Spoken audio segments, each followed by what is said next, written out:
this thing's getting a little upgrade. Last time I rode it, crashed super badly, broke my brake levers. I completely trashed it. Broke these. Never buy these. Never. Please do not waste your money. Please do not buy these throttles. They are garbage. I should have known just to begin with. Don't buy them. They break.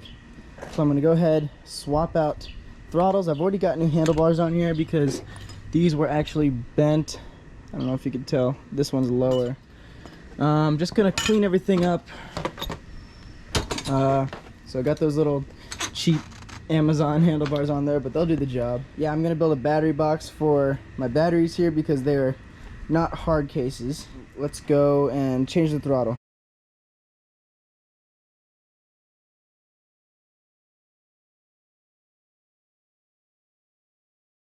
The signal wire goes to the mint green 3. The 5 volts is a purple 4 and then ground. So that goes to my throttle. I have my switch hooked up to the power lock, which is cable number 7. And then the other side of the switch connected to my power supply.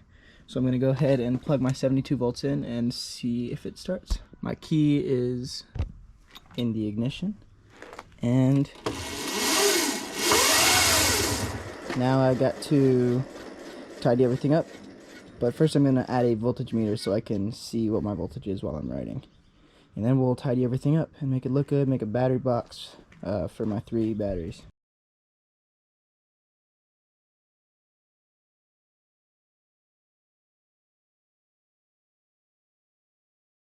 Okay, it's time to assemble the battery box, but first, check me out. I got my wisdom teeth out. I can't smile. Well, first I'm going to cut these little tabs off because I don't need those. Those come stock on the Razor for their battery box. Cut those tabs off.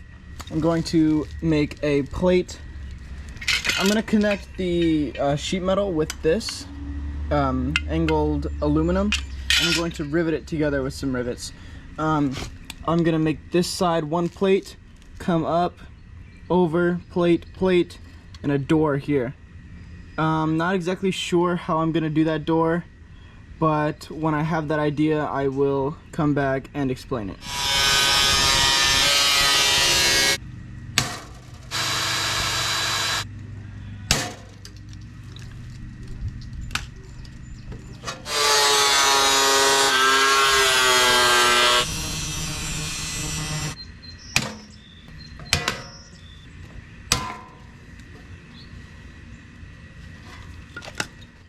So here's the finished battery box. The door I riveted on with some door hinges actually, just on the bottom there, and I've got Velcro, and I've got Velcro up top to keep it closed. And I decided to make the door this way. I mean, maybe for obvious reasons. The door falls. If it were to go up, I would have to hold it while putting the batteries in.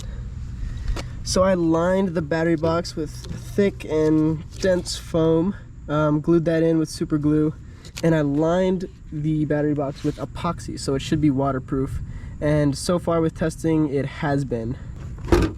I haven't put a angle aluminum on the sides, which I will do, but right now the foam kind of keeps it watertight. Yeah, get a good look at this.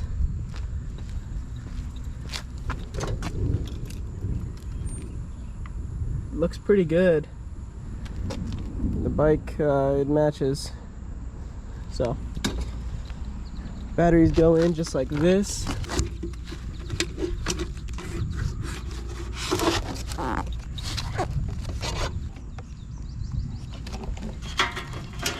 And then the third battery slides in this way.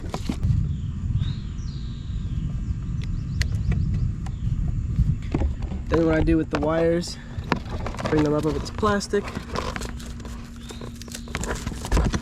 and through this gap that I left that I explained earlier.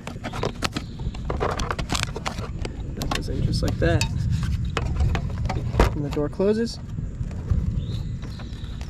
And it's pretty good. I've got my voltage meter and key switch here. I will 3D model and 3D print mounts to go here. in the next video. But for right now, I'll show you how this thing rips. So all we got to do to turn this on, flip the switch, and you can take the switch out. Very handy.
Alright guys, thanks for watching.